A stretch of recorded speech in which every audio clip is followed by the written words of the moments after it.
Time हमारे मुंह में एटलीस्ट 200 अलग बैक्टीरियल स्पीशीज रह रहे होते हैं। कुछ गुड बैक्टीरिया होते हैं तो कुछ बैड बैक्टीरिया, और हमारा सलाइवा कॉन्स्टेंटली उन्हें हमारे दांतों को डैमेज करने और शरीर में घुसने से रोक रहा होता है। एक हेल्दी इंसान के मुंह में गुड बैक्टीरिया यानी कि वो बैक्टीरिया जो डैमेज कॉज नहीं करते, उनकी मात्रा ज्यादा रहती है और बैड बैक्टीरिया कम होते हैं। और हमारे पेट में हाइड्रोक्लोरिक एसिड भी होता है रखवाली करने के लिए, जिस वजह से वो हमारे वाइटल ऑर्गन्स यानी कि महत्वपूर्ण अंगों तक कभी पहुंच नहीं पाते। लेकिन फिर अगर ओरल हेल्थ को काफी समय के लिए आपने निग्लेक्ट किया और कुछ स्पेसिफिक प्रकार के फूड्स को ज्यादा कंज्यूम कर लिया, तो ये गुड और बैड बैक्टीरिया का बैलेंस बिगड़ने लग जाता है और दांत सड़ने लगते हैं, गम प्रॉब्लम्स होने लगते हैं। अब ऐसे में इस दांत सड़ने के प्रोसेस को जल्दी अगर रिवर्स नहीं किया जाए तो दो बहुत ही घातक चीजें होती है। एक, बैक्टीरिया और तेजी से मल्टीप्लाई होने लग जाता है और पूरे मुंह को इन्फेक्ट करने लगता है, और दूसरा, वो दांतों में खड्डा करके आपके मसूड़ों के थ्रू आपके मुंह के ब्लड वेसल्स में इन्फिल्ट्रेट करने लगता है। अब मामला यहाँ पर और वर्स तब हो जाता है जब अगर लेट्स से आप डेंटिस्ट के पास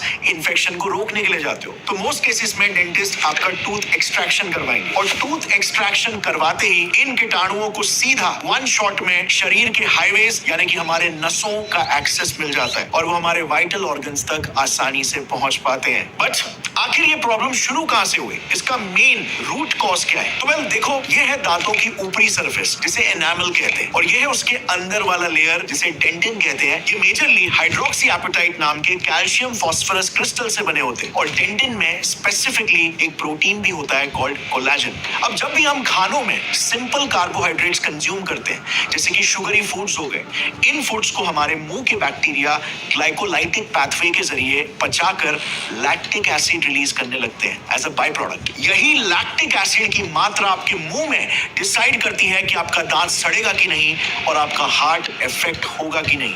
let me explain you how. हमारे दांत के बिल्डिंग ब्लॉक्स जो होते हैं, हाइड्रोक्सी एपेटाइट और कोलेजन, ये दोनों ही एसिड्स की मौजूदगी में तेजी से इरोड यानी मेल्ट होने लगते हैं, और ये प्रोसेस किक इन तब होता है जब आपके मुंह में ये शुगर जैसे सिंपल कार्बोहाइड्रेट्स फर्मेंट होने लगते हैं। जैसे फॉर एग्जांपल, और ये काफी कॉमन केस है, लेट्स से आपने रात को एक बोतल कोक पिया और बिना मुंह धोए आप सोने चले गए। अब रात भर कोक के अंदर के जो शुगर्स है वो आपके मुंह में फर्मेंट होते रहेंगे, जो लैक्टिक एसिड प्रोड्यूस करेगा। अब ऐसा बस कुछ दिन ट्राई करके देखना, दांत नहीं दुखेंगे तो नाम बदल देना। और जैसे मैंने कहा, ये बहुत ही कॉमन केस है। बेसिकली लैक्टिक एसिड आपके मुंह में ज्यादा मात्रा में प्रोड्यूस होने से आपके पूरे मुंह का बैक्टीरियल इकोसिस्टम ही खराब हो जाता है, क्योंकि ये एसिडिक एनवायरनमेंट गुड बैक्टीरिया को किल करता है और एस म्यूटेंट्स जैसे बैड बैक्टीरिया को पनपने और मल्टीप्लाई होने में मदद करता है। और फिर ये सारे बैड बैक्टीरियाज मिलकर दांतों को सड़ाकर कैविटीज बनाकर हमारे दांतों की नसें और न्यूरॉन्स जहां पर होते हैं उस पल्प रीजन का डायरेक्ट एक्सेस हाईजैक कर लेते हैं, जिस पल्प रीजन से अगर वो नसों में पेनिट्रेट कर गए तो बस समझ लो उन्हें आपके हार्ट तक पहुंचने का एक हाईवे या एक्सप्रेसवे मिल गया।